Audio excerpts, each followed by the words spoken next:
우리 옆 사람과 한번 인사할게요. 오늘은 그런 날입니다. 우리 한번 옆 사람과 더 인사할게요. 하나님을 기대합시다. 1954년 어니스트 밀러 허밍웨이라는 위대한 작가가 노인과 바다라는 책을 썼습니다. 그리고 그는 노벨 문학상을 쓰자마자 2년 뒤에 받았습니다. 그것뿐만 아니라 1953년에는 퓨리처상도 받았습니다. 두 상을 한꺼번에 받는 유일한 일인이었습니다. 당시 그가 최고의 주가를 달리고 있었을 때 신문 기자들이 그를 조롱하듯 힐난하면서 질문했습니다. 뭐냐면 당신이 진정 세계 대문호라면 6단어만 사용해서 여기 있는 여기 있는 기자들을 울려봐라. 참고로 허밍웨이도 신문기자 출신이기 때문에 신문기자 출신들은 그를 인정하지 않았고 그를 질투하고 자주 비난했죠. 허밍웨이는 기분 나쁠 수 있었지만 그의 감정을 거세하고 식당에서 냅킨을 갖고 와서 그 자리에서 볼펜으로 6단어를 썼습니다. 어떤 단어를 썼냐? 이거예요. For sale, baby shoes, never worn. 판매 중 아기 신발, 한 번도 신지 않은 것. 여러분 이게 무슨 말일까요? 단어의 자간과 행간 사이의 의미들을 한번 사색해 봤으면 좋겠습니다. 번역해보면 이런 거죠. 아기가 태어났는데 신발 한 번 신어보지 못하고 죽은 거죠. 생각해 봅시다. 여러분 그건 어떤 감정, 어떤 사연일까요? 이 세상에는 표현할수록 설명할수록 초라해지는 어떤 사연들이 있는데요. 아마 이런 사연일 거예요. 근데 이게 거기서 끝나는 것이 아니라 아이가 한 번도 신발을 신지 못하고 죽은 것도 너무 괴로운데 그 아기 신발을 판매할 정도로 그 부모는 가난하다는 거예요. 즉 감히 헤아릴 수 없는 거대한 아픔입니다. 여러분 알죠? 이게 당근 거래 이런 게 아니에요. 진짜로 너무 먹고 살기 힘들어서 그 당시에는 머리털도 팔고 신발도 팔고 손수건도 팔고 막 그랬던 거예요. 그 당시 1950년대 미국만 하더라도 부모가 돌아갔는데 부모 머리털을 밀어서 머리털을 팔았어요. 가발 공장에 팔고 막 그랬어요. 결국 6단어로 이루어진 단 하나의 문장으로 대부분의 기자들은 울었다라고 합니다. 그리고 울지 않는 기자들은 스스로 기자임에도 불구하고 내가 기자라면 응당 가져야 될 인간성이 결여된 사람이라는 걸 스스로 증명하게 된 거죠. 즉 허밍웨이의 대완승입니다. 그런데 그는 여기서 멈추지 않고 그 후에 매우 진지하게 이 For Sale, Baby Shoes Never Worn 이라는 제목으로 소설까지 진지하게 씁니다. 역시 또 상을 받습니다. 그는 문장이 가진 힘을 알았습니다. 허밍웨이는 문학이 가지는 권력을 알았습니다. 그래서 한 단어라도 한 문장이라도 신중하고 소중하게 표현한 겁니다. 감정을 배설하는 걸 문학이라고 그는 여기지 않았고 괴기한 표현들을 문학적 장치라고도 이야기하지 않았던 겁니다. 그는 신중하게 한 단어, 한 문장을 쓴 굉장히 특별한 문학가였습니다. 그래서 그의 문학은 기교가 없고 아름답지도 않은데 생각을 하게 되는 정확한 문학입니다. 성경에도 동일하게 이런 표현이 있습니다. 이런 사건이 있습니다. 요한복음 8장 6절부터 9절입니다. 우리 다 같이 한번 읽어볼게요. 시작.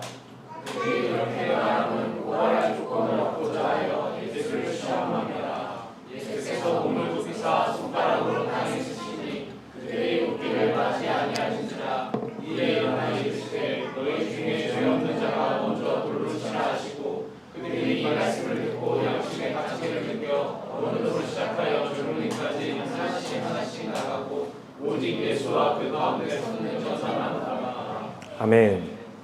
여러분이 잘 알고 있는 말씀입니다. 어떤 여자가 가늠하다가 현장에서 잡혔습니다. 지금 사람들은 매우 흥분했습니다. 보통은 법정에 세운 다음에 돌로 쳐 죽여야 되는데 그냥 돌부터 갖고 와서 쳐 죽여버리려고 하는 거예요.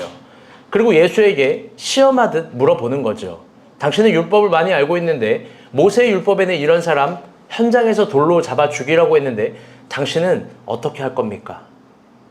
그때 예수는 어떤 대답도 하지 않고 바닥에 글씨를 씁니다. 그리고 그 글씨가 번역하면 이런 말이었어요. PPT 띄워주세요. 호 아나마르티모스 휘몬 프로토스 발레토니 리톤. 다 같이 한번 읽어볼게요. 번역 시작. 너희 중에 죄 없는 자가 먼저 돌을 던져라. 이게 참 신기하게도 이 단어 문장도 6단어로 이루어진 문장입니다. 예수님도 이 6단어로 거기에 있는 사람들에게 양심을 가책을 느끼게 하기에 충분했던 겁니다. 그들의 돌멩이를 버리게 하기에도 충분했던 겁니다. 그리고 한 명의 여자를 살리기에도 충분했던 겁니다. 예수님도 누구보다 성경의 권위와 진리의 권력에 대해서 아주 깊게 이해하고 있었습니다. 그래서 신중할수록 한마디 한 말씀을 사용했던 겁니다. 아니 말하지 않고 바닥에서 쓴 글씨로도 충분했던 거죠. 2025년 8월입니다. 우리가 본 교회가 창립된 지 6주년이 되는 날, 이제 6년을 향해, 내년부터는 7년을 향해 걸어가는 거죠. 우리 6년입니다. 과연 우리 교회를 생각해 봅니다. 그리고 창립주일에는 이런 설교를 한번 해보고 싶었습니다. 우리는 교회가 우리에게 줄 수 있는 힘과 신앙과 신앙으로부터 나오는 권력에 대해서 얼만큼 이해하고 있는가? 과연 우리는 교회가 가지는 이 위대한 신비와 계시에 대해서 얼만큼 신뢰를 하고 있는가? 혹 우리도 교회를 다니는 게 주일, 설교 말씀, 성경 풀어주는 거 그 정도를 이해하고 찬양을 드리는 연례 행사 정도로 이해하고 있는 거 아닌가? 우리가 본 교회를 표현할 수 있는 6단어는 감히 뭔가? 오늘 창립 6주년엔 그걸 한번 나눠보려고 합니다. 그래서 오늘 설교 본문은 매우 섬세한 특수성이 있습니다. 어떤 거냐면, 오늘 처음 오신 분에게 좀 죄송한 말인데, 여러분이 이 교회라는 해찰구준 알짬이 우리 인생에 중요하지 않다라고 생각하면 오늘 설교는 하나도 와닿지 않을 겁니다. 교회가 내 인생에 특별히 중요한 게 아니라면 도저히 이 설교를 이해할 수 없을 겁니다. 계시록의 에베소의 저 예수님의 책망을 도저히 이해할 수 없을 겁니다. 그런데 만약 교회라는 게 하나님께서 우리 가운데 맡기신 사명이고 우리 인생 가운데 정말 중요한 테마면서 무엇보다 우리가 지키고 다듬어야 될 곳이라는 걸 신앙의 현 주소라고 이해한다면 오늘 설교 가운데 하늘의 빛을 볼 겁니다. 꼭 그런 우리가 되었으면 좋겠습니다. 아멘. 그래서 오늘은 설교의 서론격으로 3가지 질문을 갖고 있어야 됩니다. 어제의 질문과 연하는 질문입니다. PPT 한번 띄워주세요. 우리 다 같이 읽어보겠습니다. 시작. 첫째, 둘째, 나는 교회의 힘과 권위에 대해서 얼마나 이해하고 있는가? 셋째, 만약 나는 교회를 다니는 이처럼 일어나면 그것은 잘못된 것인가? 계시록에서 질문의 답을 찾았으면 좋겠습니다. 우리 본문 2장 1절 한번 읽어보겠습니다. 시작. 에베소교회 사자에게 편지하라. 오른손에 있는 7별을 붙잡고 7 금숫대 사이를 거니시는 이가 이르시되. 아멘. 예전에도 이야기했지만 우리가 요한계시록을 큐티할 때 큐티하면서 요한계시록의 서론신학에 대해서 조금 얘기했습니다. 계시록은 미래의 어떤 사람을 수신자로 삼지 않습니다. 계시록의 수신자는 이 계시록이 쓰였을 당시의 사람들을 분명히 두고 있습니다. 그런데 또 계시록의 성격은 완전히 오늘만을 향하고 있지도 않습니다. 계시록은 분명 장차 일어날 일에 대해서 이야기를 합니다. 현미를 보는데 내가 웃겨가지고, 현미가 웃은 게 아니라 지금 얼굴이 작아지려다 계속 이렇게 얼굴을 뜯고 있어요. 농담이에요. 사랑하고 축복합니다. 어제 잠을 한숨 못 잔 얼굴이네. 통화를 했나요? 아니에요? 관심이 너무 많아서 부담되죠? 은혜 받아서 그래요? 우리 박수로 응원합시다. 네. 다시 본문으로. 분명 계시록은 수신자는 오늘이지만 이 성경의 특징은 장차 일어날 일, 장차 우리 가운데 올 일, 그리고 또 우리가 미래까지 도달할 일들에 대해서 이야기를 합니다. 그런데 재밌는 건 그 하나님의 계시, 아포칼솔립트라는 그 단어가 미래를 향해 있건 오늘을 향해 있건 우리가 가는 미래이건 그 미래가 우리 가운데로 도래하는 미래이건 그 계시록의 첫 페이지는 정확히 교회를 향해 있습니다. 그래서 계시록의 그 위대한 비밀의 서막을 열면서 7교회에 관한 이야기를 하고 7교회를 통해서 이야기를 합니다. 그게 하나님 편에서 매우 선명한 메시지입니다.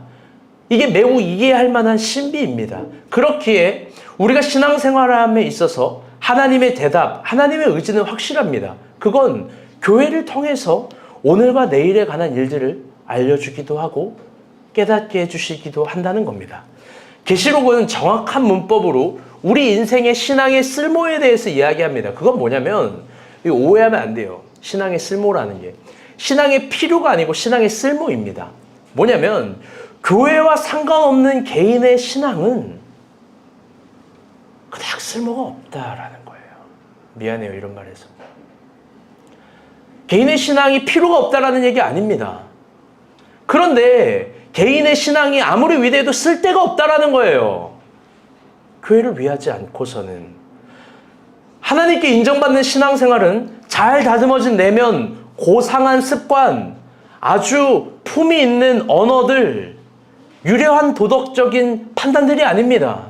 오히려 신앙은 자기가 가진 걸 팔게 하고 울고 불고 하늘의 것들을 구하게 하고 또 하나님의 것들을 희망하게 하고 이 세상을 향해서 아주 어금니를 꽉 물고 담대하게 나아가게 하는 겁니다.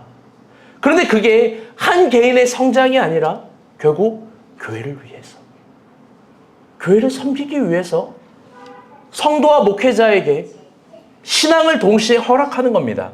그렇기 때문에 계시록의 언어는 우리의 신앙이 교회와 얼마나 상관이 있는지를 묻는 겁니다. 사실 에베소서를 이제 에베소 교회를 천천히 알아보겠지만 에베소 교회를 향한 성도들의 신앙의 잃어버림을 책망하는 겁니다. 한 개인이 신앙에 뭐가 미치지 못하고 뭘 깨닫지 못하고 뭘 하지 못해서를 책망하는 게 아니라 너네가 신앙으로 지키지 못한 교회, 다른 6교회도 마찬가지죠. 그걸 칭찬하기도 하고 책망하기도 하고 하나님이 거기에 서운함도 표현하기도 하고 기대감도 표현하기도 하는 겁니다.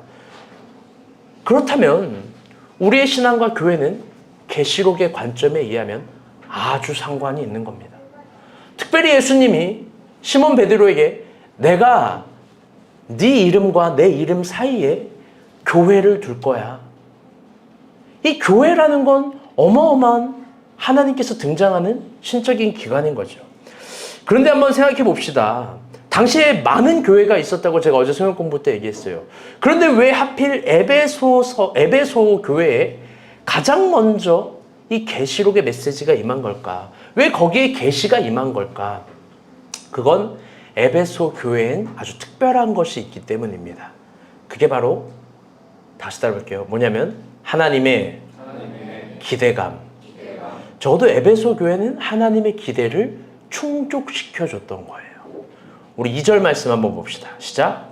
내가 내 힘과 수고와 내 인내를 알고 또 악한 자들을 용납하지 아니한 것과 자신이 사로라 내 아닌 자들을 시험하여 그의 거짓된 것을 내가 드러내노라. 아멘. 하나님은요, 처음에 1절을 우리가 읽지 않았지만 어제 성경 공부를 해서 7별과 7촛대 사이사이를 걸어가시는 하나님이 말한다 이러면서 2절을 시작된 거예요. 그러면서 그 교회를 칭찬합니다. 근데 이 칭찬이 단순히 잘한 일에 대한 칭찬이 아니고 이 칭찬이 왜 중요하냐면 하나님이 무언가를 중요하게 보는지에 대한 기준입니다. 그래서 중요합니다. 그럼 그게 뭘까? 본문의 에베소 교회는 이런 얘기를 합니다. 에베소 교회 행위, 수고, 견딤, 부지런함, 악한 자들을 용납하지 아니함을 칭찬합니다. 여러분들 조금 이상하지 않습니까?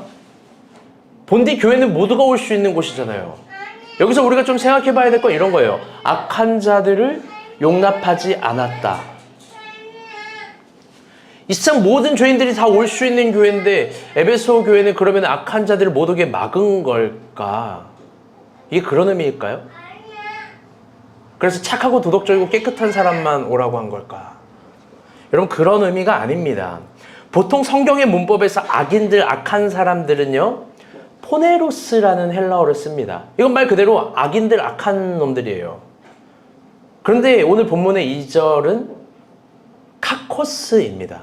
이 카코스는 유대 안에서 이해할 수 있는, 우리로서는 좀 이해하기 어려운 정서의 언어인데요. 이게 어떤 거냐면 단순히 악한 사람이 아니라 예의가 없어서 악한 사람들입니다. 좀 시험에 들 수 있는 말이에요, 이제부터.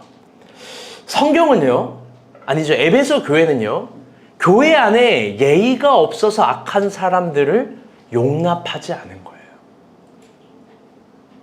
그들을 허용하지 않은 거예요. 심지어 그들을 리더 자리에서 좀 보면 알겠지만 잘라내버렸어요. 그것도 굉장히 어려운 차이였는데. 좀 시험에 들 수 있는 성경의 언어를 이야기해 봅니다. 성경은 예의 없는 사람들을 무지하거나 못 배운 사람들로 말하지 않습니다. 하나님의 은혜에 반하는 악한 사람들로 규명합니다. 그 이유는 그들의 예의 없음은 대부분 성경에서 책망하는 이유는 딱 한 가지예요. 다 같이 따라볼게요. 감사가 없다. 감사가 없기 때문에 그래요. 복음서의 예수님은 카코스를 훈계하지만 디모데 전후서의 바울은 카코스를 경계하라고 이야기합니다. 왜냐하면 은혜에 감사가 없는 사람은 하나님과 성도, 교회에 대해서 예의가 없는 것이고 결국 그게 교회를 좀먹는 악함으로 본 거예요. 여러분, 그렇기 때문에 은혜에 감사하는 신앙생활의 표현과 연습, 태도는 하나님 보시기에 매우 중요한 겁니다. 저는 그래서 훈련의 일환으로 성서의 정신으로 여러분에게 늘 이런 크고 작은 권면을 해요. 우리가 신뢰관계가 있기 때문에 이 말이 오해가 안 될 거라고 저는 확신해요. 뭐냐면 하나님 앞에 좋은 일이 있으면 늘 하나님께 감사헌금 해라 해요. 여러분, 그건요 너무나 당연한 거예요. 미소도 시켜요. 직접 봉투에 자기가 넣어버리게 해요. 사랑하는 여러분, 그런데 여기서 아쉬운 지점도 있습니다. 그건 뭐냐? 정말 인생에 큰 하나님의 은혜를 받은 사람이 하나님께 감사할 때 인색한 거예요. 헌금 금액의 유무를 얘기하는 게 아니에요. 더 깊은 차원의 얘기예요. 잘 들으세요. 보면 사실 감사하지 않고 있는 것 같아요. 또 하나님께 뭔가 너무나 감사한 것들이 아까워하고 있는 것 같아요. 그게 너무 보여요. 내 인생에 말도 안 되는 기적 가운데 큰 은혜가 이루어졌는데 하나님에 대한 감사가 없어요. 물론 그런 사람들 한두 번 은혜 주실 수 있지만 하나에 3번은 안 줄 것 같아요. 왜? 은혜 줘봤자 또 아까워하고 아낄 텐데 감사도 표현하지 못할 텐데요. 교회를 세운 바울은 그 감사를 못하는 태도들을 인격적인 특징이나 인간적인 성향이나 그런 걸로 이야기하지 않아요. 매번 책망해요. 그들을 경계하고 멀리하라고까지 얘기해요. 그게 교회를 좀먹는 악함으로 본 거예요. 우리 옆 사람과 인사합시다. 감사합시다. 한 번 더 인사할게요. 하나님 은혜에 감사합시다. 그래서 본문의 그 다음 말이 더 재밌습니다. 뭐냐면 자칭 사도라 하되 아닌 사람들을 시험하여 그의 거짓된 것을 드러낸 것과, 이게 문자 그대로를 한번 생각해 볼까요? 자칭 사도라 하되 아닌 사람을 시험했다면 여러분, 이거는 그냥 무슨 시험진에서 너 사도야 아니야 뭐 이런 걸 했다는 걸까요? 여러분, 그런 게 아닌 거예요. 당시 이 복음서를, 이 계시록을 쓴 사람은 요한입니다. 그가 예수님의 12사도예요. 12사도 이상 신약 성경에 없어요. 즉 12명이 누군지는 그가 뻔히 알아요. 마지막에 13번째 제자로 뽑힌 마띠아도 당연히 알죠. 그러면 이 거짓 사도를 시험했다라는 말은 뭘까? 이건 사도행전 5장을 보게 되면요, 아나니아, 삽비라 같은 사람들이 나옵니다. 신분을 알 수 없는데 그들이 크리스천 리더라고 하면서 막 등장하는 거예요. 우리가 이걸 할 수 있고 이걸 바칠 수 있고 우리는 대단한 크리스천 리더라고, 자신이 진짜 신앙생활하는 사람이라고 막 여기고 뻐기고 판별했던 사람들이에요. 그런데 그런 사람들을 에베소 교회는요, 오랜 기간 동안 두고 보고 판별하고 시험했다는 거예요. 가짜 사도들을 그래서 합성어입니다. 뭐냐면요. 푸슈타포스톨로이. 무슨 말이냐면요. 푸슈다는요. 연기자들이라는 뜻이고요. 아포스톨로스가 사도들이라는 건데 합쳐서 하나 묵음이 됩니다. 푸슈타스포톨로이. 즉 사도인 척을 연기하는 사람. 이게 가짜 사도예요.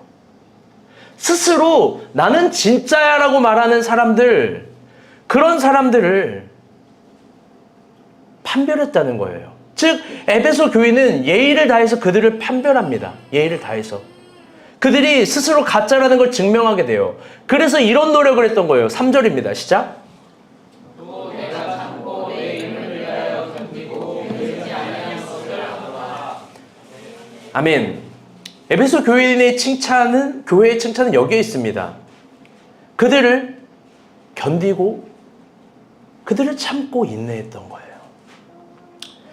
사실 이런 어설픈 무리들은요, 우리가 인상만 봐도 압니다. 관상이지 사이언스라고 딱 보면 알지 않겠습니까? 요한은 근 100세예요. 얼마나 많은 사람들을 경험해 봤겠어요. 이 사람이 말 본새만 봐도 진짜인지 가짜인지 다 알잖아요. 여러분, 요한도 알아요. 사실 이런 어설픈 무리들은 한 단어 한 문장으로 정조하는 건 쉬운 일입니다. 그런데 그런 예의 없는 카코스들과 가짜인 푸쇼타플로토스들을 향해서 올라오는 감정들을 참고 인내하고 다시 사랑으로 가르치는 건 진짜 어렵습니다. 여러분, 아이에게 잘못된 걸 가르치는 건 쉽습니다. 이거 하면 안 돼, 저거 하면 안 돼. 그런데 아이에게 예의라는 프로세스를 가르쳐주는 건 굉장히 어려운 겁니다. 마찬가지입니다. 에베소 교회는 그걸 한 거예요. 단순히 이들을 시험에서 잘라냈다는 게 아니라 재교육, 다시 인내하고 가르친 거예요. 그게 하나님의 이름을 위하여 견디고 게으르지 않고 참고 또 가르친 거예요. 여러분, 이게 교회의 본질이에요. 여러분, 이게 목회의 성질이에요. 이걸 못하면 버르장머리가 없는 교회고 목회예요.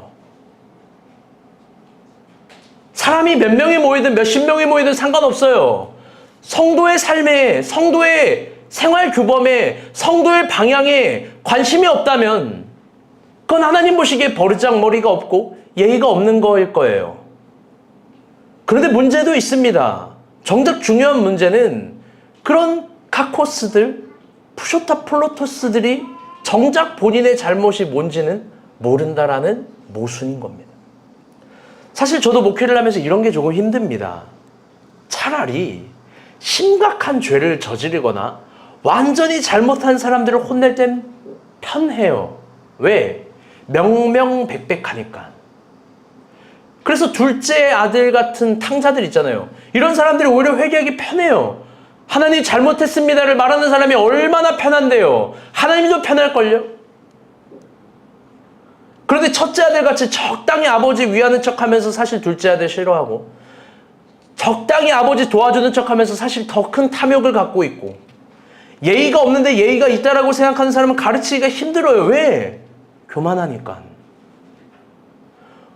보통 교회 사역자들은 그런 사람들을 적당히 해요. 멀리하지도 않아요. 가까이 하지도 않고 멀리하지도 않은 적당히. 또 성도들끼리는 기술이 없어서 적당히 욕하고 미워하고 헐뜯죠. 그리고 수련회 같은 날 원으로, 우리도 어제 손잡고 내가 그래서 그거 안 하는 거예요. 축복송. 그때 막 이게 축복송, 당신은 사랑받기 위해 태어난 사람 막 때로는 너의 앞에 막 이런 거 막 축복송 부르면서 막 우는 거예요. 막 울고 웃고 막 안고. 그러면 그게 예의가 있고 너를 사랑하고 용납하는 것처럼. 그러나 마음에 있는 여전한 오해와 미움은 해결하지 못하는 거죠.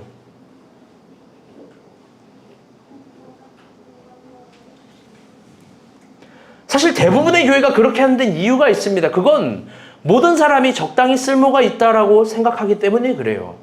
그리고 대부분의 교회가 한 명을 목회한다라는 집중력을 갖기보단 100명, 1000명을 모으는 대중성, 여기에만 집중력을 갖는 거예요. 교회는 전도해야죠. 그런데 전도를 하기 위해서 교회가 존재하냐? 그건 생각해 봐야 될 문제예요. 내가 성경을 읽어보니 꼭 그렇지가 않아요. 오히려 교회는 성도를 위해 필요합니다. 아멘? 그렇기에 예의 없는 카코스들에게 당신이 틀렸다는 책망하지 않아요. 당신은 예의 없군요. 이런 말 하지 않아요. 그리고 자신이 진짜라고 여기는 푸시타폴로스들에게 당신 가짜입니다. 이렇게 증명하지 않아요. 늘 적당한 언어로 달래고 인사하고 알려주는 거죠. 저도 사역을 하면서 그런 유혹이 듭니다. 적당히 대충이라는. 망할 짓 하는 사람에게 하나님은 당신을 사랑합니다라고 해주고 싶어요. 인생을 대충 사는 사람들에게 하나님이 언젠가 너에게도 기회를 주겠지라고 아주 달콤한 말들을 해주고 싶어요. 얼마나 듣고 싶어하는 말이겠어요. 예의 없는 사람에게 당신의 캐릭터를 존중합니다. 당신은 좀 특별한 사람이군요. 뭐 이딴 표현해주면서 너는 멋진 사람인 것처럼 얘기해주고 싶어요. 그래서 아무도 우리 교회를 떠나지 않게 적당히 해주고도 싶어요. 여러분 그런데 고민해봐요. 그게 교회일까? 그게 목회일까? 그런 사람은 성장하는 걸까? 제가 괴물 같은 걸 봤어요. 사람은 나이가 먹으면 변하죠? 또 인생을 살아가면 성장하죠? 여러분 아니요. 내가 보니까 세월의 때가 묻어서 어쩔 수 없이 변하는 부분은 있지만 품이 있고 성장하는 사람은 그런 사람들이 아니에요. 정말로 신앙 안에서 품격이 있고 품이 있고 실력이 있는 사람은 시간이 간다고 저절로 형성되는 캐릭터가 아니에요. 하나님께 많이 훈련을 받는 거예요. 많이. 그게 필요 없는 거라면 모세는 40년 동안 광야에서 있을 필요도 없고 아브라함도 그렇게 오랜 생활 동안 자녀 없음 그 무중력 상태를 소유할 필요도 없고 다윗도 그렇게 도망자로 몇십 년을 쫓기는 생활을 할 필요가 없는 거예요. 하나님은 우리의 예의 없음, 우리의 가짜 같은 모습들을 반드시 교정해 주세요. 아멘? 그래서 광야를 주시는 거예요. 그리고 축복도 주시죠.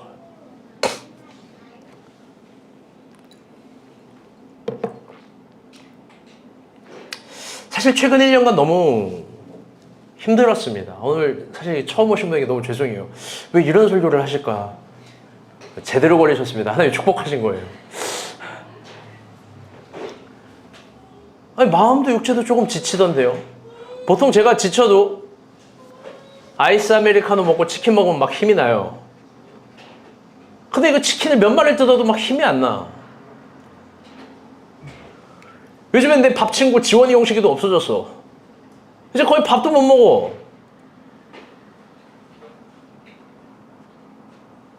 좀 지쳐가요. 왜 지치냐?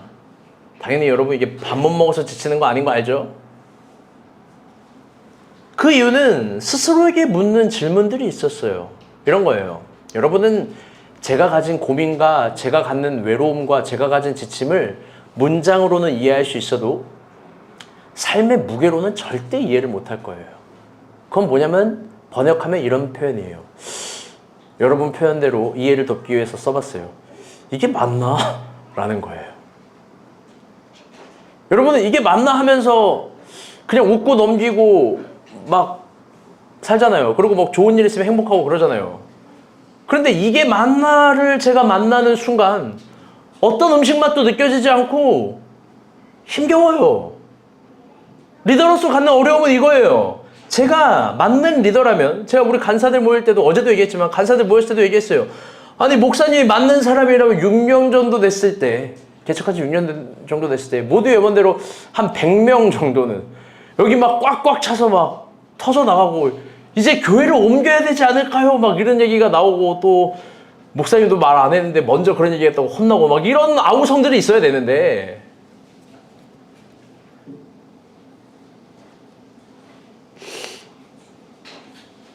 그렇지가 않아요. 제가 틀렸고 제가 잘못해서 우리가 본 교회 근 30명 정도는 아닐까요? 그런데 이번 요한계시록을 큐티하면서 정말 선명하고도 분명한 주의 음성이 들렸어요. 또 개인적으로 사복음서를 보면서 정말 중요한 걸 깨닫게 됐어요. 그건 예수님이 어떤 걸 교회라고 부르셨고 어떤 걸 목회라고 정리하셨는지 알게 된 거예요. 결론적으로 이야기하면 대형 교회를 비난하는 거 아닙니다. 여러분 제 언어를 오해하시면 안 돼요. 우리의 언어고 우리의 이야기를 하는 겁니다. 결론적으로 이야기하면 교회는 흔들리지 않고 깨닫게 다시 된 건데 100명, 1000명 대중을 모으는 집단이 아니에요. 그게 목적이라면 예수님도 사람 모으는 데만 집중했을 거예요. 스스로 그걸 부정해왔어요. 그게 맞다면 우리도 전도축제 막 해가지고 뭐라도 했을 거고, 우리도 뭐 이렇게 막 이런 거 있잖아요. 막 물고기 머리 이런 거 쓰고 막 앞에서 막 빼빼로 같은 거 막 이런 것도 막 이렇게 막 해놓고 막 컷썸 탈 쓰고 막 평생 사역하면서 제가 교회에서 했던 프로그램이 그런 거예요. 뭐 감사 인사하고 뭐 사람들 전도축제 선물 막 주고 선물 막 몇백 개씩 그걸 왜 못해요? 왜 할 줄 모르냐고. 평생 내가 한 게 그런 건데. 또 우리가 본 교회처럼 유기적인 뭐든지 할 수 있는 교회에서 뭐라도 만들어내면 만들어지겠죠.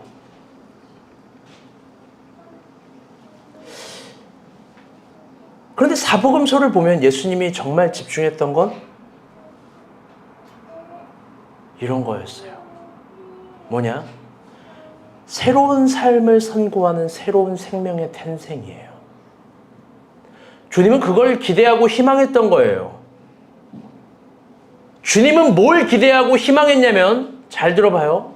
새로운 삶을 선고하는 새로운 생명의 탄생인데, 그게 뭐냐면 베드로가 바다 위를 걷는 순간을 정말 집중했던 거예요. 다른 12제자들이 하나님의 기적을 목도하고 나도 그 하나님 나라에 동참할 수 있다라는 그 희망과 확신을 기다리고 계셨던 거예요. 그게 예수님에겐 중생이고 회개고 부르심이고 부활입니다. 성서의 교회는 우리가 새로워질 수 있는 삶과 삶의 가능성을 넘어갈 수 있는 한계, 그 한계도 초월할 수 있는 초인이 될 수 있다는 걸, 그게 복음이라고 신뢰를 해요. 여러분, 우리가 믿는 복음은 정말 죽어서 가는 천국 거기에만 있겠습니까? 아니요. 사도행전이 있는 거예요. 소위 말해서 성령을 받으면 우리의 이해를 돕기 위해 무슨 슈퍼 초사이언 같은 사람이 된다라는 게 아니고 언어와 경계와 한계를 넘어서 엄청난 사람으로 성장할 수 있는 거예요. 복음은 그걸 신뢰해요. 그래서 예수님은 12명의 제자들의 예의 없음과 가짜 같은 모습들 하나하나 책망하고 사랑으로 교정합니다. 결국 갈릴리 어부라도 하나님 나라의 사도가 될 수 있음을 알려주죠.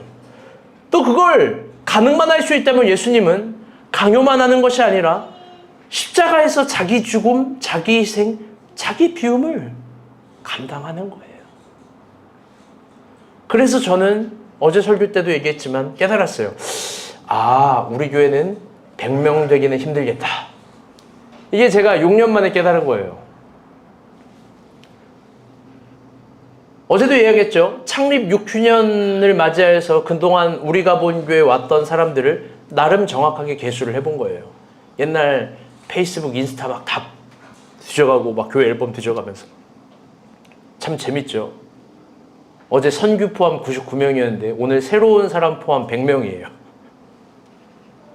잘 들어보세요, 새로 오신 분. 그 중에 71명은 우리 교회에 정착하지 않았어요. 왜? 우리가 매력적이지 않으니까, 우리가 별로니까. 그런데 그게 과연 진실일까? 이곳이 정말 매력적이지 않거나 별로인 곳일까? 아니요. 변하기 싫어서 그래요. 변하기 싫어하는 사람들, 서로에 대해서 예의가 없는 사람들, 교회를 향해서 예절이 없는 사람들, 진짜인 척 가짜 같은 사람들에겐 부담되는 거예요. 왜? 변화되니까, 변해야 되니까.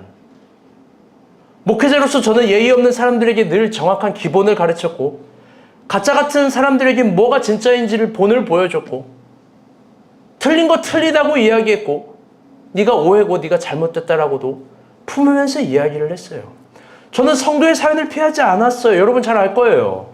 근데 그게 힘들어요, 사실. 또 많은 사람들이 나의 언행 때문에 힘들었겠구나 라는 생각도 해봐요. 좋은 걸 알려주는데 알려줄 때 못 알아들으면 혹 조금 책망도 해야 되니까. 근데 왜 힘드냐? 아는 분은 아시겠지만 제가 매 한 번 때리려고 사랑을 10번 줘요. 여러분, 미운 놈 사랑하는 놈, 미운 놈에게 떡 하나 더 주는 게 여러분 그게 얼마나 힘든 건데요. 여러분, 그게 얼마나 힘든 사랑인지 모를 거예요. 설교를 준비하면서 지난 6년 동안 우리는 무엇을 얻었나 한번 생각해 봤어요. 동일하게 6년을 정리하면서 우리 가운데 변화가 있습니다. 그게 우리 가운데 있는 거예요. 다 같이 따라해 볼게요. 당신은 변했습니까? 또 하나가 있어요. 옆 사람, 그건 뭐냐? 얻음이에요. 한번 옆 사람과 인사할게요. 당신은 얻었습니까? 우리 대부분은 보다 진실해졌고 정직해졌고 무엇보다 새로운 삶의 탄생을 긍정하게 됐어요. 경제적인 규모도 생활의 자신감도 생깁니다. 여러분, 어제는 48시간을 넘어 72시간 만에 현미가 남친이 생겼어요. 내가 이것도 갖고 왔어요. 여러분, 이게 미친 은혜인 게 뭐냐면요. 아니, 우상숭배 기도문을 적어놨어. 천산기도에 뭐라고 적었냐면 우리 세 번째가 우리와 우리 사이에 있는 중보기도잖아. 그렇죠?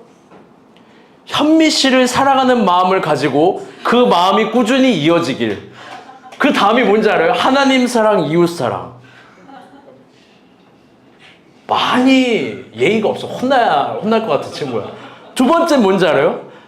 낮은 자가 되어 현미 씨를 섬기는 마음을 가질 수 있길. 아니, 이거 우상숭배 기도문 아니야? 현미는 죽고 나로 사는 삶. 아니, 현미 물어봐요. 당신이 그 정도로 예뻐? 아니, 좀 웃기네. 아니, 당신이 그 정도로 예쁘냐고. 현미, 겸손하세요. 현미가 받은 건 하나님의 은혜밖에 없습니다. 아멘? 여러분, 이런 남자친구가 갑자기 2, 3일 만에 어디서 혜성처럼 등장한 거야. 나는 살면서 이런 급진적인 사람 처음 봐. 아니, 2, 3일은 좀 서먹한 거 아닌가? 그래서 2, 3일은 좀 이 사람이 만나 틀리나 의심도 해야 되는 거 아니야? 아니, 이런 불도저 같은 사람이 어딨어. 낮은 자가 되어 현미 씨를 섬기는 마음을 가져야 된다. 이게 무슨 말이야 도대체? 야, 아따, 오진놈 만났어요. 여러분, 한번 이야기를 해봅니다. 우리는 기적을 긍정해요. 아멘? 기적이 있어요. 그녀에게 이게 기적이에요. 아멘? 그럼요. 현미가 그날 교회 떠났으면 이거는 뭐 일어날 수도 없는 일이에요. 여러분, 다 우리 가운데 그런 사연들이 있는 거 아닙니까? 요즘 정말 기적을 믿는 교회가 있나요? 여러분, 정말 기적을 믿는 신앙이 있나요? 여러분, 제가 신비주의자라서 이상한 말을 하는 겁니까? 아니요. 하나님은 우리 가운데 기적이 일어날 수 있다라고 믿습니다. 아멘? 여러분, 안진뱅이가 일어날 수 있습니다. 눈먼 자가 다시 눈을 뜰 수 있습니다. 마음에 소망 없는 사람이 성령을 받아서 하늘의 것들을 꿈꿀 수 있습니다. 아니, 베드로도 사도가 됐는데, 어부도 하나님 나라의 사도가 됐는데, 여러분, 우리라고 왜 못 되는 거예요? 나는 천산기도, 이거 뭐 잘 이해를 못한 기도문이긴 하지만 우리의 천산기도, 산을 옮기는 기도가 반드시 일어나리라 믿어요. 아멘. 그럼요. 여러분, 우리는 달라요. 눈빛도 다르고 소리도 달라요. 삶을 두려워하지 않아요. 변화를 긍정하고 희망해요. 내가 성장할 수 있다는 걸 믿어내요. 6년이 지나니 우리 대부분 서로에게 대한 예의가 있어졌고 교회에 대한 예절을 중시 여기고 서로에게 진짜가 되었습니다. 그래서 우리가 본 교회 가운데 있는 첫 번째 단어는 이거예요. 다시 따라볼게요. 진짜. 두 번째 단어는 이겁니다. 따라볼게요. 예의. 세 번째 단어는 이겁니다. 공동체. 진짜, 예의, 공동체. 그게 적어도 성서가 추구하는 교회와 목회의 모습입니다. 그래서 계시록을 큐티하면서 더 확신했어요. 평가를 하나님이 하신다면 난 지금과 같은 방식으로 교회를 섬길 수밖에 없겠다. 앞으로 또 몇 명이 올지 또 몇 명이 남을지 새로 오신 분 모르겠습니다. 제 말을 오해하고 들으세요. 부담 드리는 거예요. 사실 사랑한다고, 사실 여기 같이 있자라고 얘기하는 거예요. 농담이에요. 진담이에요. 전 그래서 마음 정했어요. 너무나 사랑하는 여러분에게 또 잘못한 모습이 있다면 불편하게 매를 댈 거고, 또 사랑을 10번 줄 거고, 또 포기하지 않을 거예요. 그러니 여러분도 우리가 본 교회를 설교 정도 듣는 교회라고 생각하지 마세요. 좋은 이야기를 듣는 곳이라고 생각하지 마세요. 진짜 우리가 하나님이 원하는 변하는 지점까지 가야 되고, 그 변화는 우리의 한계를 넘어서는 지점까지 가야 되고, 하나님이 나에게 보여주신 비전이 있다면 여기서는 그걸 반드시 이뤄낼 수 있는 확신이 있을 거예요. 서로가 서로에게 그런 간증이 있을 거예요. 그런데 이게 끝이 아닙니다. 오늘 6주년을 맞이해서 하나님의 책망도 있습니다. 에베소 교회 책망이에요. 우리가 본 교회 언어로 들읍시다. 여기에 집중합시다. 4절입니다. 시작.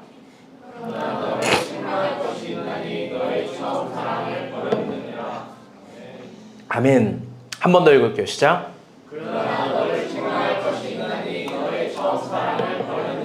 아멘. 하나님이 이걸 책망한대요.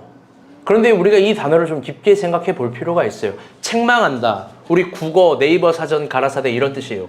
꾸질하다, 나무라다, 혼내다. 이 책망이에요. 그런데 본문의 의미는 진짜 달라요. 이게 헬라어로 에케이스테라는 단어인데, 왜냐면 우리의 정서와 그들의 정서가 다르니까요. 그들도 그냥 책망하는 이런 단어도 있어요. 그런데 에케이스테라는 건 뭐냐면 우리로서는 없는 정서예요. 영어로 하면 이거예요. Give and take away. 뭐예요? 줬다. 그리고 뺏는다. 계시록의 언어로 이야기하면 촛대를 옮긴다. 즉 적극적으로 하나님의 책망은 아이에게 이 에케이스테라는 게 뭐냐면 아이에게 뭔가를 줬는데 그걸 다시 뺏어버리는 교훈이에요. 우리나라 어른들은 그거 못할걸요? 가오가 있어서. 우리는 예를 들어서 지금 뭐 미소로 예를 들게요. 미소에게 빵을 줬어요. 어른으로서 말을 안 들어요. 빵을 뺏어버리지 못해요. 우리는 왜 가오가 있으니까 그걸 치사하게 어떻게 줬다 뺏어 이래요. 하나님 치사하네요. 유대인들은 안 그랬어요. 잘못해? 그럼 다 뺏어버려요. 이게 하나님이야를 알려주는 거예요. 밥을 먹는데 토라를 안 외워요. 밥그릇 뺏어버려요. 우리나라 사람들 그거 못해요. 아니 밥을 왜 뺏어? 때려도 밥은 먹여야지. 우리 부모들 잘 들으세요? 아기를 사랑하면 뺏기도 해야 돼요. 이게 성서의 교훈이에요. 지금 그걸 한다라는 거예요. 하나님이 너네 촛대 옮길 거야. 적극적인 의미로 얘기하는 거예요. 그런데 그렇게 책망하는 이유가 뭘까요? 하나님이 사랑밖에 모르는 심수봉이라서 너무 서운해서 그런 걸까요? 처음 사랑 버렸다고 준 거 다 뺏는 건 여러분 진짜 유치한 거잖아요. 도대체 이분이 왜 이럴까? 도대체 뭘 그렇게 책망하는 걸까? 처음 사랑 잃어버렸다고. 여러분 그럼 우리 형제들 잘 들어봐요. 우리 다 뺏겨야 돼요. 뭐 티셔츠 한 조각까지 다 뺏겨야 되잖아요. 나만 아는 게 없죠. 사실 본문을 보면 이 첫사랑이 남녀 간의 그런 사랑의 감정을 표현하는 게 결코 아닙니다. 이건 우리가 의뢰 생각하는 그런 사랑의 감정선을 하나님에 대한 첫사랑에 대한 감격이 무디고 막 그런 걸 얘기하는 게 결코 아니에요. 이것을 알기 위해선 사도행전 20장을 읽어야 돼요. 왜 그러냐? 요한계시록 2장 1절부터 7절이 에베소 교회에 관한 이야기고 사도행전 20장도 에베소 교회에 관한 이야기니까요. 근데 이게 너무 중요한 장이라서 오늘 특별히 프린트를 했습니다. 이 은비간사님이 디자인까지 한 땀 한 땀 꼼꼼히 한 거예요. 우리말 성경 버전이거든요. 여러분 길어요. 16절부터 38절이에요. 그런데 한번 읽어볼게요. 목사님 목이 아파서 윤용식 목자가 16절 읽으면 성도들이 17절 돌아가면서 읽을게요. 윤용식 성창. 바울은 아시아 지방에서 지체하지 않으려고 에베소를 지나쳐 가기로 했습니다. 그는 가능하면 오순절에 맞춰 예루살렘에 도착하려고 서둘렀던 것입니다. 그래서 바울은 에베소로 사람을 보내 유대 장로들을 불러오게 했습니다. 장로들이 도착하자 바울이 말했습니다. 내가 아시아 지방에 처음 간 그날부터 내가 여러분과 함께 있는 동안 어떻게 살았는지는 여러분이 잘 알 것입니다. 내가 모든 겸손과 눈물로 주를 섬겼고 유대 사람들의 눈물로 생명도 많이 당했습니다.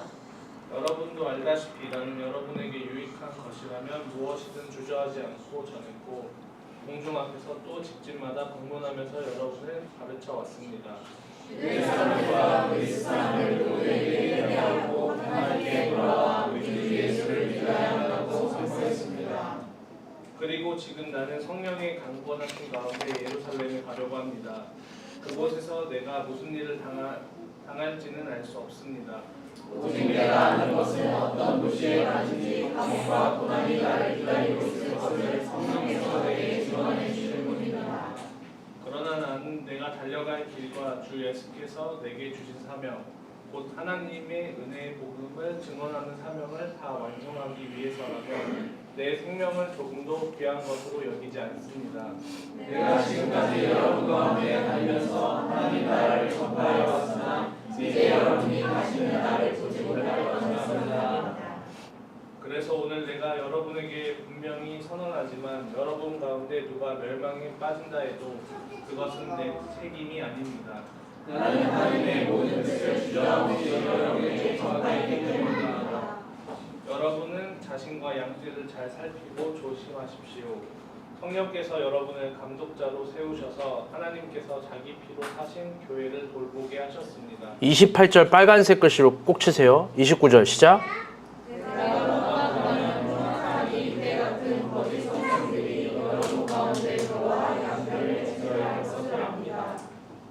또한 여러분 가운데서도 사람들이 들고 일어나 제자들을 빼내 자기들을 따르게 하려고 진리를 왜곡할 것입니다.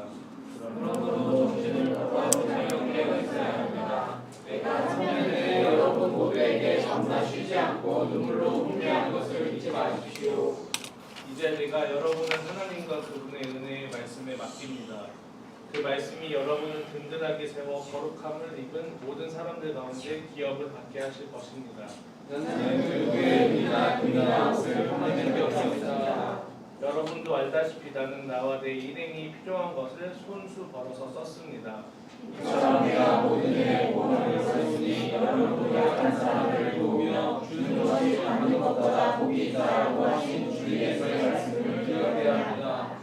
바울은 이 말을 마치고 나서 그들 모두와 함께 무릎을 꿇고 기도했습니다. 그러자 그들은 모두 소중히 영혼에서 바울을 껴안고 입을 맞추었습니다. 다시는 그의 얼굴을 보지 못할 것이라는 말 때문에 그들은 더욱 슬퍼하며 바울을 배 타는 곳까지 전송했습니다. 아멘. 긴 말씀이지만 여러분 잘 읽었습니다. 중요한 말씀이에요. 사도행전은 사도들의 행동에 관한 이야기지만 크게 세 교회를 기준으로 이루어집니다. 첫 번째는 예루살렘 교회예요. 우리가 흔히 말하는 초대 교회라고 부르는 곳이에요. 이 교회는 장점도 많지만 예전에 설교에서 기억하실지 모르겠지만 단점도 상당히 많습니다. 그래서 이 예루살렘 교회와 딱 대립이 되는 교회가 안디옥 교회였습니다. 그리고 우리가 본 교회는 안디옥 교회를 지향한다라고 했죠. 안디옥 교회는 예루살렘 교회가 하지 못한 걸 합니다. 대표적인 게 선교였어요. 바울도 바나바도 마가도 누가도 다 여기 출신입니다. 심지어 베드로도 나중엔 안디옥 교회로 오는 거죠. 그런데 이 안디옥 교회도 약점이 있었습니다. 그건 이 시간 다 설교할 수 없죠. 그런데 그 안디옥 교회의 출신인 바울이 안디옥 교회의 약점, 예루살렘 교회의 약점을 알고 그럼 또 반대로 이야기하면 안디옥 교회의 장점, 예루살렘 교회의 장점도 알고 대단히 애쓰고 세운 교회가 에베소 교회입니다. 우리가 방금 읽은 구절 중에서 내가 3년 밤낮 동안 눈물로 훈계한 것을 기억하라. 여러분 이 말 기억하죠? 이 에베소 교회는 어떤 교회냐면요. 여러분 두란노에서 에베소에 있는 사람들이 모여서 그 그리스도인이라는 호칭을 처음 받습니다. 그때 3년 동안 제자 훈련을 받은 아주 특이한 교회예요. 바울과 성경 과외를 한. 그렇게 시작된 교회예요.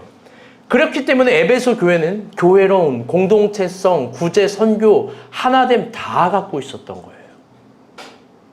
그래서 사도행전 20장의 에베소 교회의 내용, 모든 칭찬, 우리가 방금 읽은 본문의 이 칭찬들은 사실 계시록 2장에 나오는 단 2구절이었지만 1절, 2절, 3절에 관한 칭찬입니다. 특별히 정말 아름다운 구절, 내가 29절, 30절, 내가 떠나고 나면 흉악한 이리떼와 거짓 선생들이 여러분 가운데로 들어와서 양떼처럼 해치려고 합니다. 이게 그 아까 이야기한 가짜들에 대한 경고예요. 그리고 그걸 가려냈죠. 그렇기 때문에 이 사도행전 20장을 보면 계시록 2장에서 하나님이 에베소 교회에서 책망한 너의 사랑이 뭔지가 나옵니다. 그건 뭐냐? 잠시 한 번 더 정리를 해볼게요. 바울이 지금 소명을 받아서 예루살렘으로 갑니다. 그렇죠? 근데 거기 가면 죽는데요.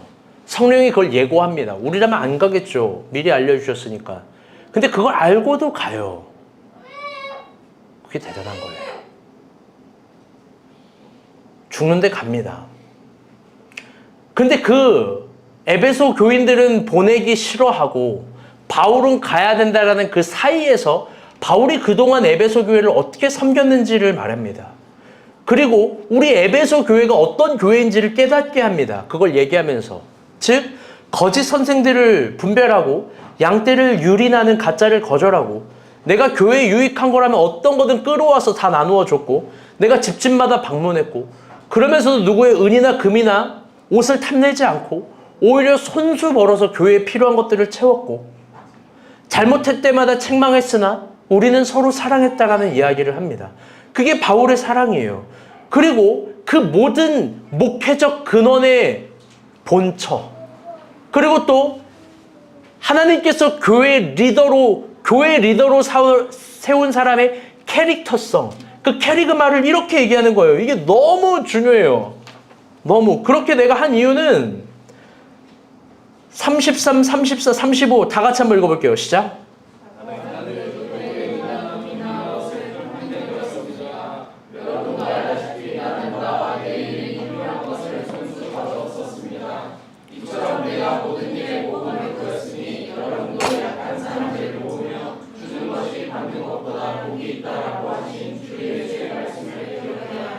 아멘. 그렇게 바울이 한 이유는 주는 것이 받는 것보다 복이 있다. 이 예수의 말씀을 그가 목회자라면, 리더라면, 교회를 끌어가는 사람이라면 가져야 되는 본초로 생각했던 겁니다. 즉 바울 편에서 너의 사랑은 뭐냐면 목회자가 온 마음을 다해서 진심으로 교회를 사랑했던 거예요.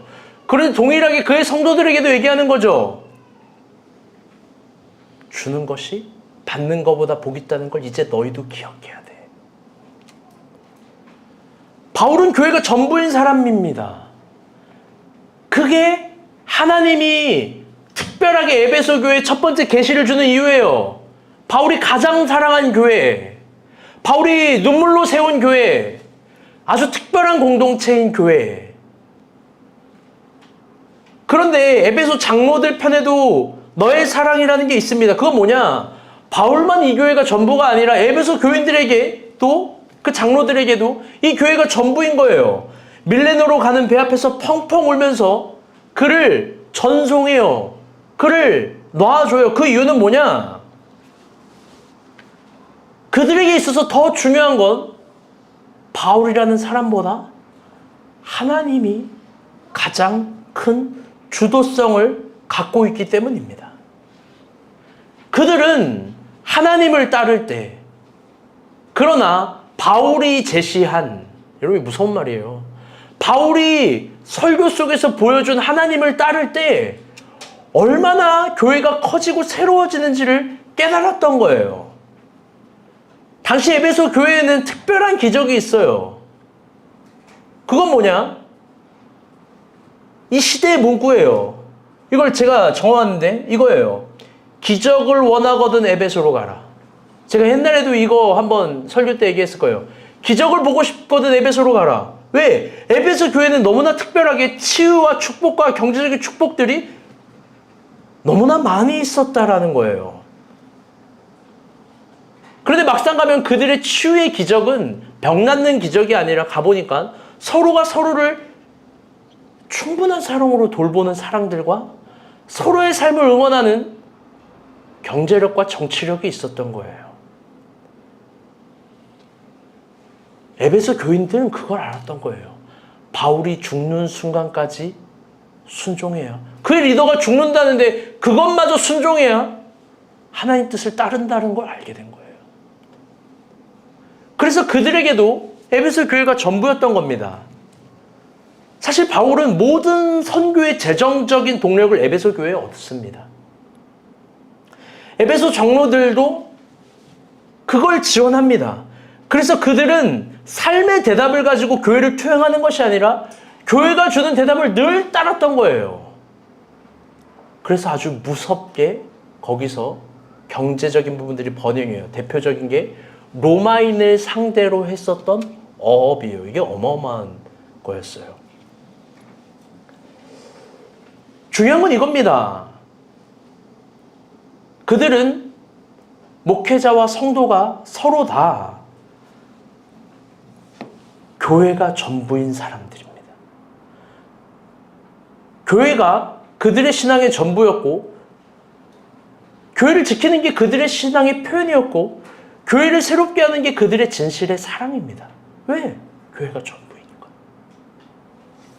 그들은 교회 안에 있는 어떤 사람도 가난해지면 안 된다라는 일념으로 늘 교회 안에 성도들을 돌봤고, 교회 안에 있는 어떤 사람도 소망을 잃으면 안 된다라는 일념으로 교회를 섬겼던 겁니다. 사랑하는 여러분, 오늘 우리는 어떻게 교회를 섬깁니까? 우리는 과연 교회가 전부입니까?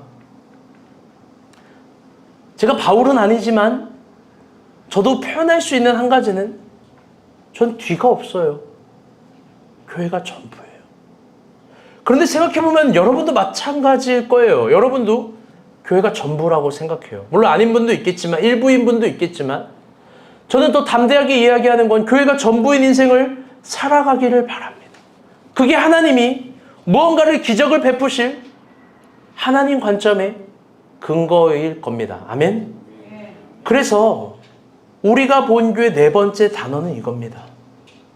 전부인 교회를 향한 진실한 사랑. 우리 옆 사람과 한번 인사할게요. 진실이 교회를 사랑합니까? 진실이 교회를 사랑합니다. 그런데 바울이 떠난 뒤 요한계시록을 통해서 너의 처음 사랑을 버렸다고 책망해요. 그게 감정적인 사랑의 결여됨을 이야기하는 것이 아니라 1세기 위기의 상황에 바울이 있었다면 무조건 교회를 지켜냈을 텐데 더 이상 교회를 지켜내지 않는 거예요. 더 이상 교회를 희망하거나 기대하지 않는 거예요. 더 이상 그들은 교회가 전부가 되지 않는 거예요. 그래서 전부인 교회를 진실되게 사랑하지 않는 거예요. 그래서 하나님이 얘기하는 거예요. 서운의 정도가 아니라 촛대 옮길 거야. 왜? 여기에는 하나님이 촛대를 주신 거거든요. 하나님이 기적을 주신 거예요. 말도 안 되는 은혜를 주신 거예요. 말도 안 되는 축복을 주신 거예요.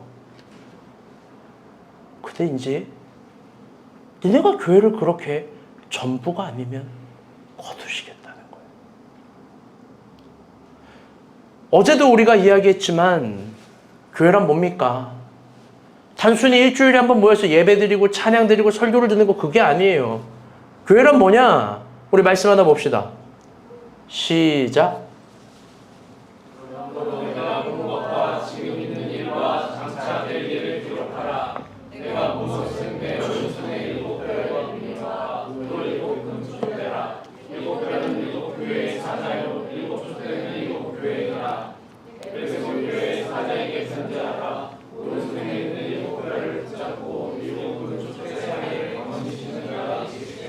아멘. 어제도 충분히 2시간 동안 설교했지만 교회가 특별한 이유는 이게 무슨 공동체라고요? 계시 공동체이기 때문에 그래요. 여기에 하나님의 7별과 7금초 때 하나님은 그 교회 사이사이를 지나다닌대요. 그 계시로서 지금 일과 장차일을 역사한다고 합니다. 그러니 교회가 위대한 이유는 하나님의 계시를 가졌기 때문에 그래요. 그 계시는 우리 인생에 답을 줄 겁니다. 우리가 어떻게 해야 되는지 깨닫게 할 겁니다. 그러니 우리가 본 교회 5번째 단어는 이겁니다. 다시 따라볼게요. 계시.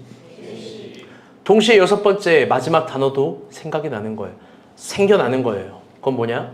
따라보겠습니다. 순종. 순종이에요. 계시가 임했으면 순종하는 거. 다시 설교의 첫 질문을 이어갑니다. 허밍웨어의 6단어 같이 우리는 교회의 힘을, 교회가 가진 권력을, 교회가 가진 권위를 얼마나 존경하고 따라가나 여러분 고민해 봤으면 좋겠습니다. 어쩌면 우리가 찾던 인생의 기회와 해답, 정답은 이 교회로부터 탄생하는 줄 모릅니다. 왜? 하나님이 교회에 등장해서 계시의 빛을 주시니까요. 이게 하나님의 대답입니다. 다시 한번 강조하지만 어제 재호 형제 질문이 참 좋았던 것 같아요. 한 개인의 신앙생활만으로는 불가능합니다. 자신을 책망해주고 자신을 새롭게 빚어주는 교회, 그리고 순종의 십자가와 창조의 성령을 하늘에서부터 내려주는 교회를 통해서만 가능합니다. 교회를 향한 중심 없이는 우리의 위대한 변화는 불가능한 겁니다. 1세기 가장 어려운 시간에도 하나님은 교회를 통해 등장했습니다. 그러니 여러분, 이 6주년 우리 가운데 주시는 말씀은 이겁니다. 여러분, 주저하지 말고 우리 교회를 사랑하세요. 아멘. 서로를 사랑하세요. 어제도 말했지만 저는 천국 가면 하나님이 한 가지는 물어본다고 생각합니다.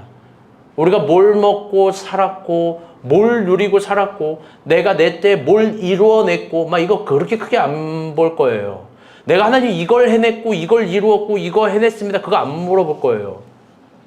여러분 지난주에 클썸이 저한테 자랑하대요. 목사님 저 5,000명 됐어요 팔로우. 하나님 그거 안 봐요. 그 5,000명인 팔로우의 영향력으로 뭘 했는지를 보는 거죠. 또 지도키도 잘 하잖아요. 우리가 본 교회 오세요 막 이러면서.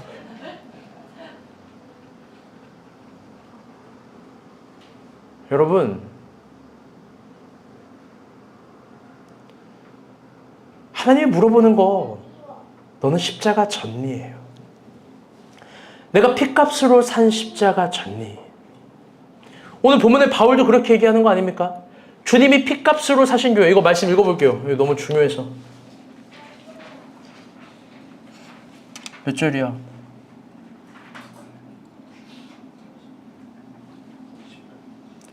여러분 28절 한번 읽어볼게요. 시작.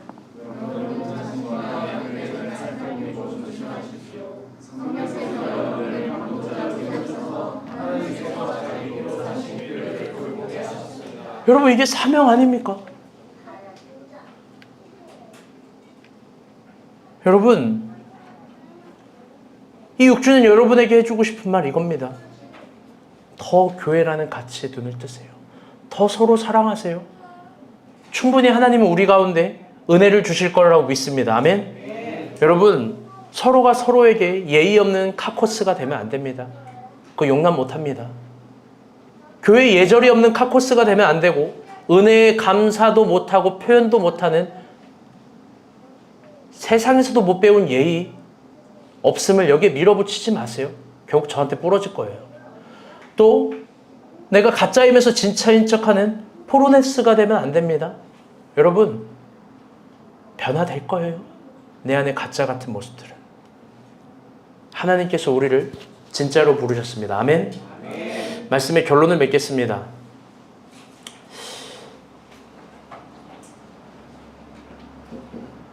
미안해요. 오늘 설교는 여러분 적용점 하나도 없었던 것 같아요. 생활의 적용점.